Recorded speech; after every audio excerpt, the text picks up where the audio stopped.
श्रीमन नारायण नारायण नारायण श्रीमन नारायण नारायण नारायण श्रीमन नारायण नारायण नारायण श्रीमन नारायण नारायण नारायण भजमन नारायण नारायण नारायण ओ भजमन नारायण नारायण नारायण भजमन नारायण नारायण नारायण ओ भजमन नारायण नारायण नारायण श्रीमन नारायण नारायण नारायण नारायण नारायण नारायण श्रीमन नारायण नारायण नारायण श्रीमन नारायण नारायण नारायण भजमन नारायण नारायण नारायण।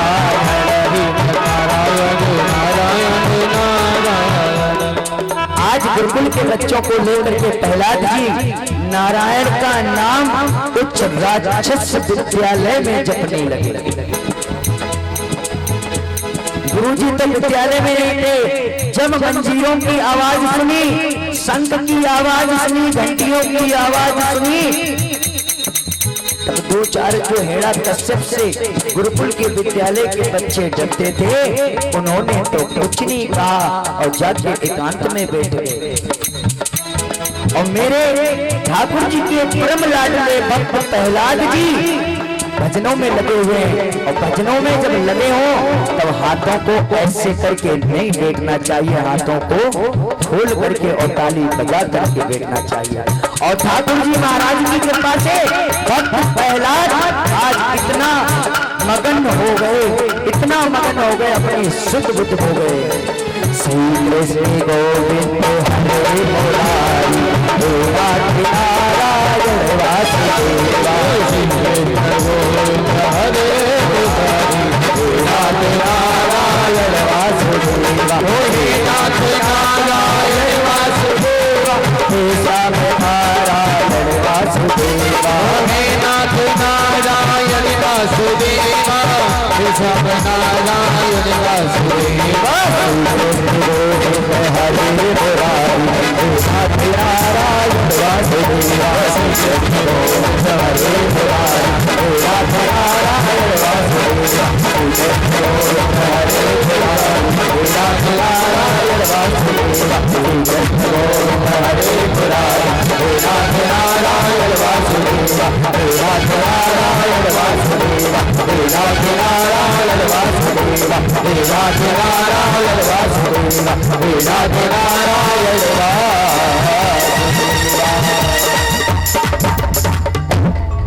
आज ऐसा कीर्तन चल रहा है। अब गुरुकुल के बच्चे भक्त प्रहलाद के साथ में भजन को गा रहे हैं और नृत्य कर रहे हैं। जैसे गुरुजी को आवाज सुनाई दी, गुरुजी को पता चला कि विद्यालय में तो जो भक्त प्रहलाद है वो हेड़ा कश्यप के शत्रु का नाम रट रहे हैं। गुरुजी ने आकर के देखा तो भक्त प्रहलाद मगन में बिल्कुल धुनी में रमे हुए थे, भूल गए थे कि मैं कहाँ हूँ, मेरे पिता को क्या पता चलेगा, और अगर पता चलेगा तो मुझे मार देंगे, ऐसा कोई डर नहीं। और इधर भक्त प्रहलाद आज बिल्कुल मगन है, इतना मगन है, इतना मगन है कि अपने तन मन को भी भूल गए। जैसे ही गुरुजी आए बड़ी जोर से आवाज लगाई, ये क्या हो रहा है? सारे बच्चे देख करके डर गए और कहने लगे गुरुजी मैं नहीं कुछ कर रहा था, ये जो भक्त प्रहलाद हैं यही हमें सब बता रहे थे कि इनका नाम जपने से भगवान की प्राप्ति होती है। गुरुजी ने कहा कि तुम्हें पता नहीं इस राज्य के भगवान कौन है? इनके पिता ही तो हैं हेड़ा कश्यप। गुरुजी ने जाकर के एक डांट लगाई भक्त प्रहलाद को। भक्त प्रहलाद तो भगवान की भक्ति में लीन थे। कैसे? ओ भजमन नारायण नारायण नारायण भजमन नारायण नारायण नारायण श्रीमन नारायण नारायण नारायण श्रीमन नारायण नारायण नारायण भजमन नारायण नारायण नारायण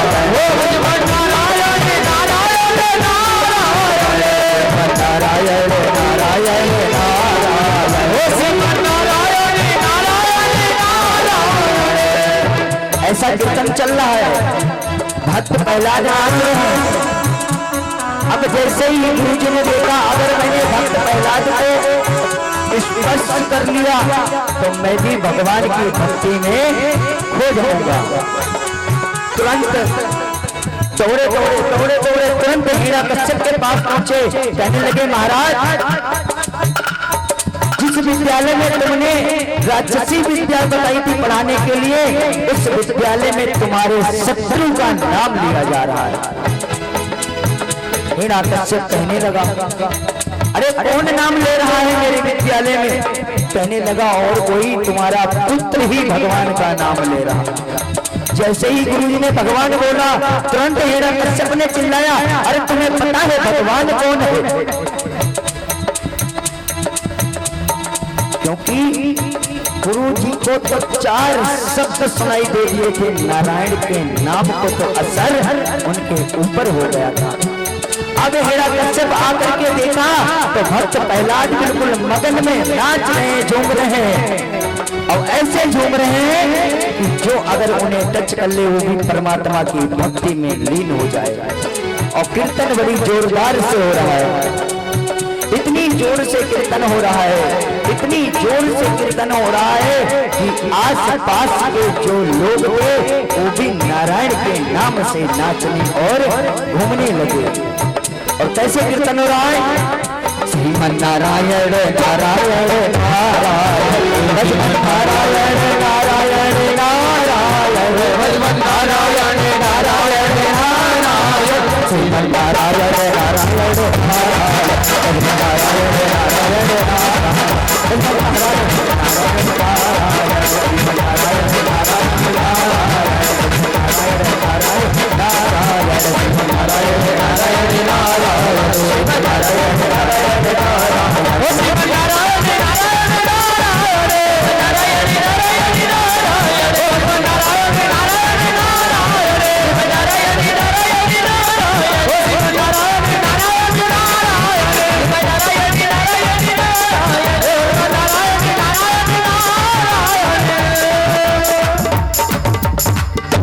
आज ऐसा कीर्तन चल रहा है, इतनी मगन ध्वनि संगीत की मंजीरे बज रहे हैं, जी का बज रहा है। जैसे ही भक्त प्रहलाद को हिरण्यकश्यप ने देखा कि ये तो भगवान की भक्ति में डूब गए, अगर मैंने इनको स्पर्श कर लिया तो सच कहता हूं मैं भी इनकी तरह होकर के नाचने लगूंगा, ठाकुर जी का नाम उच्चारण करने लगूंगा। बड़ी तेज से आवाज लगाई, डांट लगाई। भक्त प्रहलाद को 4-5 बार डांटा। फिर भक्त प्रहलाद के नेत्र को देखा पिता को, पिता ने तुरंत ही उनको बंदी बना लिया। बंदी बना करके जहां पर हाथी बड़े बड़े पले हुए थे उन्हीं के बीच में छोड़ दिया। कहने लगे, तू मेरा पुत्र नहीं, तू मेरे शत्रु का नाम लेता है तो तू भी मेरा शत्रु। आज ठाकुर जी की कृपा से हाथी के जब बीच में डाल दिया तो क्या हुआ? आज हाथियों ने प्रहलाद जी की सेवा करी। जैसे ही प्रहलाद जी की सेवा करी, प्रहलाद जी बहुत प्रसन्न हुए। सुबह दरवाजा खोल के देखा तो गुरु जी महाराज हाथियों के, प्रहलाद जी महाराज हाथियों के साथ खेल रहे थे। इधर हिरण्यकश्यप ने सोचा कि ये तो इनको भी अपना दोस्त मित्र बना लिया है, जाओ इसको पहाड़ों से नीचे फेंक दो। जैसे ही नीचे फेंकने के लिए लेकर गए, जैसे ही पहाड़ों से प्रहलाद जी को नीचे फेंका, तुरंत ही उसी मंत्र का जप किया। ठाकुर जी ने स्वयं कांटों की जगह फूलों को बिछा दिया। आकर के प्रहलाद जी बड़े प्रेम के साथ में ठाकुर जी की भक्ति करी। इधर जैसे ही सोचा कि अरे ये तो कांटों पहाड़ों से फेंका फिर भी नहीं इसकी मृत्यु हुई, तो उन्होंने अपनी बहन के साथ में होलिका में बैठा दिया। उनकी जो बहन थी कहने लगी भैया आप चिंता ना करो, मैं इसको अग्नि में लेके बैठ जाऊंगा, बस आप नीचे से आग लगा देना। उन्हीं का नाम होलिका महारानी है। उनके पास एक ऐसी चुनरी थी, ऐसी चुनरी थी, अगर वो ओढ़ के बैठ जाए तो आग का असर नहीं होता है, लेकिन जब भगवान के भक्त पर बात आ जाए तो शत्रु का विनाश भी बहुत जल्द होता है। आज हिरण्यकश्यप की बहन ने ध्रुव जी महाराज को लेकर के होलिका में बैठ गई और जो वहां पर सैनिक थे उन्होंने होलिका में आग लगा दी और कहने लगी भैया प्रहलाद जी तो जल जाएंगे और मैं बच जाऊंगी। हिरण्यकश्यप ने कहा हाँ इनको तो चुनरी मिली हुई है, इसीलिए जैसे ही आग लगाई तुरंत होलिका महारानी बड़ी तेज से हंस रही है और प्रहलाद जी महाराज एक ही मंत्र का जप कर रहे हैं। जप कर रहे थे तो क्या हुआ, होलिका महारानी ने सोचा कि प्रहलाद जी महाराज जलने लगे, लेकिन प्रहलाद जी की तो रक्षा स्वयं नारायण कर रहे थे और होलिका महारानी जलने लगी। जब होलिका महारानी जलने लगी तो बड़ी तेज से रोने लगी। हिरण्यकश्यप ने सोचा कि ये रोने की आवाज तो मेरी बहन की है, मेरे पुत्र की तो आवाज नहीं है। होलिका को शांत करने की कोशिश करी, तब तक तो होलिका महारानी का राम राम सत्य हो गया। बोलो प्रहलाद जी महाराज जी की। ठाकुर जी ने स्वयं कहा है अगर मेरा अपमान कर दोगे तो मैं तुम्हें क्षमा कर दूंगा, लेकिन तुमने अगर मेरे भक्त का अपमान कर दिया तो मैं तुम्हें कभी क्षमा नहीं करूंगा।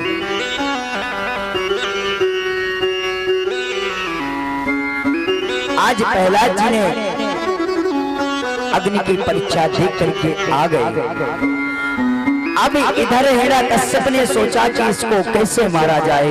घर के अंदर थे, वहां पर अग्नि का जलता हुआ खंबा था, उसी के खंबे के ऊपर एक छोटी सी चींटी रेंग रही थी। हिरण्यकश्यप ने कहा कि तुम्हारा भगवान कहाँ है, आज अपने भगवान को बुलाओ। प्रहलाद जी ने कहा कि मेरा भगवान तो सर्वत्र है, जहां तुम देखो वही मेरा भगवान है। हिरण्यकश्यप ने कहा था ये खंबे के ऊपर जो चींटी चल रही है इसमें तुम्हारा भगवान है क्या? कहने लगे अजमा के देख लो।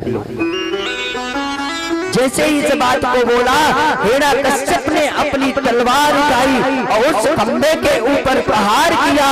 उसमें जैसे ही प्रहार किया खंबे को तोड़ करके भगवान नरसिंह प्रकट हो गए। बोलो नरसिंह भगवान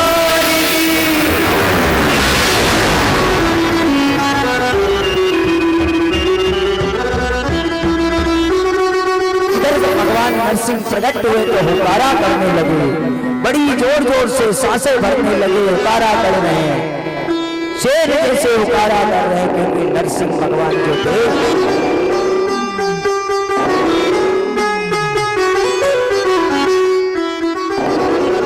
आज जैसे ही हिरण्यकश्यप ने नरसिंह भगवान को देखा भयभीत हो गया। ये कौन से देव है, ये कौन से भगवान है?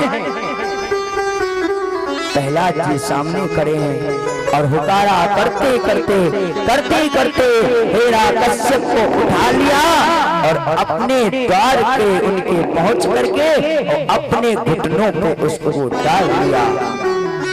हिरण्यकश्यप ने कहा कि तुम भगवान हो। नरसिंह भगवान कहते हैं कोई शक है क्या तुम्हें?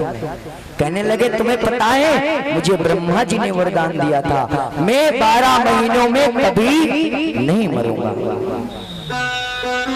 नरसिंह भगवान ने कहा हिरण्यकश्यप से कहा कि देख ना 12 ना 11 ये 13वां महीना सिर्फ तेरे लिए ही बनाया था, जिसको हम लौंद का महीना कहते हैं। और क्या चल रहा है? पुरुषोत्तम मास चल रहा है। इसमें भगवान की भक्ति, भगवान की शक्ति और भगवान ठाकुर जी की परिक्रमा 84 कोस की होती है। दान पुण्य धर्म आदि जितना आप 12 महीनों में करोगे वो फल प्राप्त नहीं होगा, जितना इस पुरुषोत्तम मास में जो तुम दान कर दो वो सीधे तुम्हारे कर्मों को सुधार देगा। इधर हिरण्यकश्यप कहने लगा, मन में सोचा विचार करने लगा, सही बात है 12 महीने तो है नहीं, 13वां महीना है। फिर कहने लगा, आपको पता है ना तो मैं घर के अंदर मरूंगा ना बाहर। ठाकुर जी ने कहा, देख ना तो घर के अंदर है ना बाहर है, तू देहरी पे है। जैसे देखा और घबरा गया हिरण्यकश्यप। फिर कहने लगा, ना मैं अस्त्र से मरूंगा ना शस्त्र से। ठाकुर जी ने कहा, देख ना तो मेरे पास अस्त्र है ना शस्त्र है, तुझे मैं अपने पंजों से मारूंगा।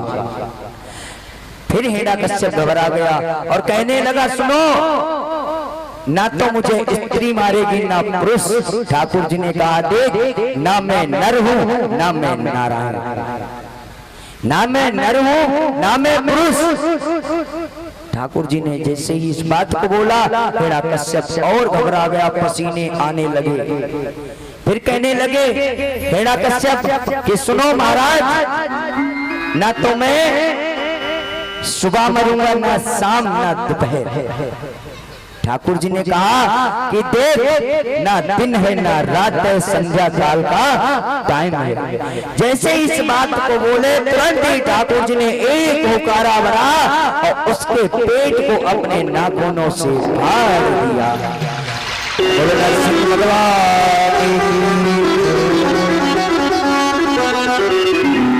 आज जैसे ही हिरण्यकश्यप का उद्धार किया,